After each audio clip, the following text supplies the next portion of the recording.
Ladies and gentlemen, welcome back. This is Brendan Lee from Consciousness and Skill Worldwide. There's a global movement happening. Okay, it's not a movement.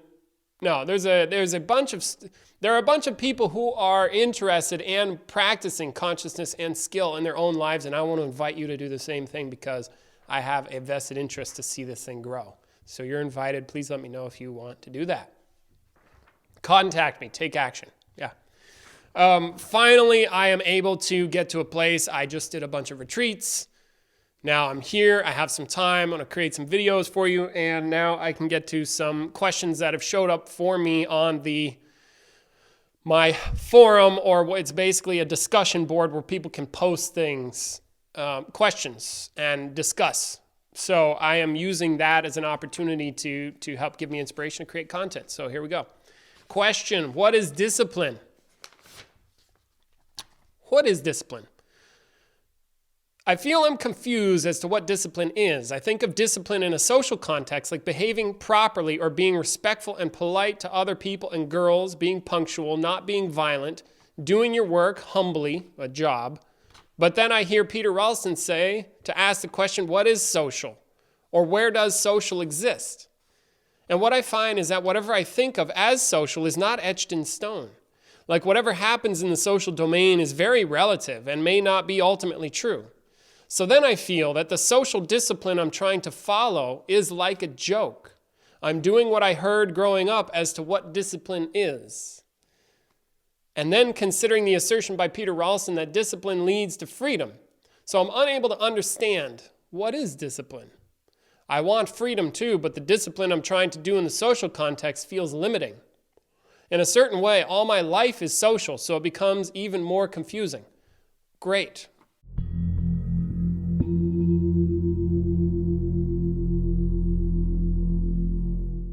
Let's break this down because I think the word confusing is excellently stated. Confusing, just for funsies, is like with fusion. You're confusing, with fusion, like fusing things together that don't necessarily belong together. So I feel I'm confused as to what discipline is. Got it. Thank you. I think of discipline in a social context, like behaving properly or being respectful and polite to other people and girls, being punctual, not being violent, doing your work humbly. Okay? But then I hear Peter Ralston say to ask the question, what is social? So let's stop right there. Let's break this down. I think of discipline in a social context, like behaving properly, being respectful, blah, blah, blah, blah. All right. Now, right there, I think there is a confusion in the sense that what you are talking about when social, there are the being polite aspect and not being mean to other people, having a job and all that stuff. These are social constructs that we have that maintain a society. They are not necessarily a discipline. They are the expectations or the value system of the society itself manifesting in you as a person. You know, like I walked out, you see, for example, let's take a look at some of this stuff. What I'm doing right now, you could consider work, even though, yeah, I consider it work because I'm working. I'm not doing other stuff. I'm working to create something. I'm wearing clothing. I don't just walk around naked. Why? Well, it's unacceptable. I don't go hit girls. I don't just go hit guys either, or random people unless I'm training, but that's a different deal, you see? But it's a different set of agreements. It's agreements, social agreements. I pay money. I use paper currency to buy things. I politely greet people when I walk down the street. These are not disciplines, although it likely took some discipline to create the habit to have that happen naturally. You see, but those are all of the stuff you mentioned in your letter here, you know, being respectful and polite to other people and girls, being punctual, not being violent, doing your work humbly or job. These are social constructs and rules of society. Now, some of them, you know, like doing your work humbly, some of them likely have an ideal component, like, oh, if I'm going to be a good person, I do my work humbly. Some people are real assholes when they do work. So they're not doing their work humbly. So they're right there, that sounds like something we call an ideal, like an ideal person. Like the ideal people of our society in terms of being good might be like Mother Teresa or, whoever. Elon Musk is an ideal entrepreneur. Charlie Chaplin is like an ideal comic. Or, the saints, they're like saintly. These are ideals of people. So there might be an ideal way of doing work that is also fused in the mind as a, like, okay, in this society, say it's American society or whatever, Western culture, I'm going to do my work humbly. And then there's like, so this whole domain of ideals is also fused in with the idea of how you should show up or how I should show up and how I should behave when I'm out in the world with the social. So all of that stuff is not the discipline. The discipline is something different. So right now we're just working to clarify it, and I'm just working to clarify as well. But then I hear Peter Ralston say to ask the question, what is social? Dude, what is awesome question? Take a look around. What is this social? You see, where does social exist? Ask that question. Check it out. It's not in the object, yet it manifests via this object, but there is nothing that is social. It's made up. How do I know that? Well, because different cultures have different whole social structures that are totally different than the one we're in, or you're in as if. And what I find is that whatever I think of as social is not etched in stone. Totally correct. Like whatever happens in the social domain is very relative and may not be ultimately true. Again, correct. It is relative. The only way social gets to exist is because it is a relational event. You're relating one thing to another, and we're generating this whole thing. And no, it is not absolutely true. It's totally made up. But that doesn't mean it's not powerful. I'm wearing clothes, for example. You see, everybody is organized around certain social structures. It's not anarchy out there. You see, you think you don't like it if people think badly of you, likely, unless you don't, which you may be free of that. I don't know who's watching. You see, you don't, whatever, you're trying to go pick up a girl or a boy or a love interest and you want to be intimate, so you do that whole song and dance because you probably want to go sleep with them or whatever, or you want to get that perfect man or perfect woman to go be in an intimate relationship with, or have an ideal relationship and husband and wife and whatever you want to create. So you do some song and dance trying to get that to happen, and now what happens if they reject you? Isn't that like a very big fear? Why? Social.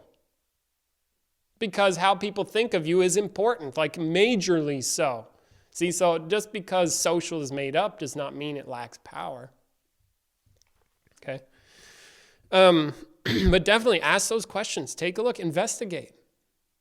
Without social, there would be none of like all this language crap that I'm doing right now. You understanding words that I'm saying is all this social. You can't do this without social. It's a huge aspect.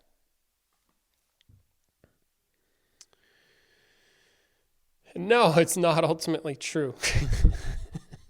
It's all made up. But a lot of people don't recognize that. The experience of noticing that it's made up is way different than thinking about it like an intellectual thought. But if you can actually look and see, I had this experience one time when I was out with Ralston. I was hanging with Peter, and we got out of the place where we were, and we were on the street, and then he pointed out, he's like, look, can you see that lady right there? It's like, yeah, she's looking at a world that she thinks exists, like a social world. But where is the social world? It's in your mind.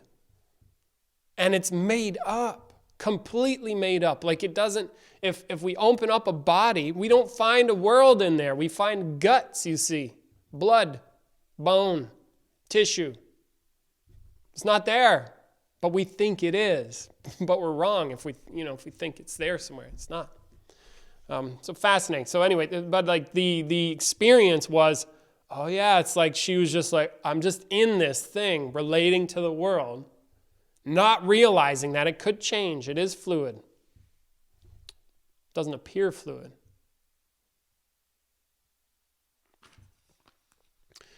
So then I feel that the social discipline I'm trying to follow is like a joke. Again, if we are distilling discipline out, I would challenge that and want you to question discipline itself in terms of it doesn't feel like a discipline just to have these social constructs running, does it? It seems like you just naturally do it. Now the creation of the social context or the social content, the structures in the first place, that took, work. Now discipline, so then I feel that the social discipline I'm trying to follow is like a joke. Now again, I just want to challenge, don't consider that the stuff that you mentioned in the first part of your letter is the discipline aspect. That these are the expectations of being in this culture that you've learned. Is like a joke. Okay, if you feel that it's like a joke, that's fine. There's a feeling, and you feel like it's like a joke. Got it. I can totally relate to that. I'm doing what I heard growing up as to what discipline is. Well, you're doing what you heard growing up as to what's appropriate to do or what's correct to do. Right now, we are trying to distill discipline. So again, what I'm noticing in this letter is it seems like you're confusing discipline with a lot of other ideas and or stuff that you think, but in order to question discipline itself, you have to single that out from everything else so that you can really focus on what it is you're working on. So, and then considering the assertion by Peter Ralston that discipline leads to freedom. So I'm unable to understand what is discipline. I want freedom too, but the discipline I'm trying to do in the social context feels limiting. Okay, good. And then in a certain way, all my life is social, so it becomes even more confusing. Awesome. Yes, you live your life in social, so don't worry about that. So now the discipline part, discipline. Let's look at discipline. Discipline is the stuff or the principle you align with that allows you to create something no matter what you feel or your opinion or outside influence. You create something as if no matter what. It allows you to generate. It's a creative force. You see, to break this open a little bit, I talked to Peter, and he says, if you're going to master something, it's much easier if you can be totally obsessed. There's basically two ways to do it. You either need to be completely obsessed, in which case there is no discipline needed because you're obsessed with what you're doing. You want to do it. You do it over and over and over and over and over again because you are obsessed. Then you don't need the discipline. Or you need massive amounts of discipline to get the job done. See, so then what is discipline? Discipline is it seems like a creative force. You align with discipline. Now, what does that look like? Well, probably a great example of this kind of force. Well, I don't know. I've never met David Goggins, but I imagine, you see, this dude, he just does stuff no matter what. He's like, I'm going over here. You know he's going over there. Why? Is he going to crumble because he gets hurt? No. Is he going to crumble because he breaks his bones or hurts his body? No. Why? Because he, as far as I can tell, exercises massive amounts of discipline. Or he's obsessed, but I don't know. Again, I don't know the person. See? But it's that force that you align with so that when you're going to, it allows you to create something that doesn't naturally befall you in your life currently. You use it to create something new that doesn't just naturally occur. And so you exercise discipline. Like me with my finances, for example. I was terrible with money. Now, I'm not so terrible with money. Okay, I'm working on it. I'm not as terrible. But one thing I did, I took up a discipline and I started to track my money. Now, at first, this felt weird to do. And it was uncomfortable. And I was like learning this new thing. right? And so it took discipline to force myself to do this thing. So every time I spend money, I just put it in my phone, bing, bing, bing. Now I know exactly what I spend, where I spend it, on what, how much per month, and all these things when I did it. And so creating this took some discipline. Now it's easy. You see, so the discipline itself is that aspect. Again, you see, so refine it down and get what is the discipline part. And then you can question the discipline. Notice when people have discipline and when they don't. Take a look. So now, regarding freedom, most people think that freedom is getting what you want. They are incorrect. Freedom means I can get what I want when I want. No. Freedom is, again, and I've said this in a previous video, you can have something or not have it. You have it or don't, and it doesn't matter. That's actual freedom. You see? So now regarding discipline and more valuable life stuff, if, say, you wanted to get stronger, right? What naturally happens for you is you're weak. And what you want is to eat cake, say. So if you eat cake, you are getting what you want. But you are not free to be stronger. You are not free to create more power by working out because you're dominated already by the cake eating. You see how that works? So if you don't have discipline, you're not free. Because you're dominated by what you want and don't want, and that's set. You see? So if you are looking for the freedom, when you have the discipline, that means you're free to create whatever you want, regardless of your preset notions about what you want or think is right, or you don't want and don't think is right, etc. Then you are really, truly free to create something that doesn't just naturally happen. You see? And then as far as I can tell, like in my own experience, feeling dominated by discipline, when I'm feeling dominated by some sort of discipline, or say I'm committed to keeping integrity or keeping my word, and I have to be dominated by keeping my word, I let my word dominate me. That means that I don't get what I want or don't want. That's irrelevant. It takes that choice out of the picture. You see, and that want and don't want is usually agenda-driven activity. Is driven by my own personal, as if web or matrix of wants and desires and needs, a lot of which I don't even know why I want those things. Or in the case of some neuroses, it's like I want something that isn't even healthy, and so I'm driven. It's like a drive. See, I'm driven to eat the cake. Cake. I see cake. You see, where's the freedom there? There's no freedom. But it's but I'm getting what I want. Yeah, but you're not free. You see, and then I really do think people miss that. I missed that for years. People had to tell me these things, so I'm telling you. See, where's the freedom if I have to I've got to eat cake? You put cake in front of me. I eat it. And then I wonder why I'm fat. Because you're eating cake. Yeah, but I'm not, I don't want to be dominated by discipline. I don't feel free. Yeah, but you're missing the point. So you use the discipline to create whatever. And then you will be free because you can create it or not. And there's a lot of power in that aspect. So I hope that's helped cleared up the aspect of discipline and freedom for you, at least a little bit. In a certain way, all my life is social, so it becomes even more confusing. Well, I hope this video has helped you to stop being confused.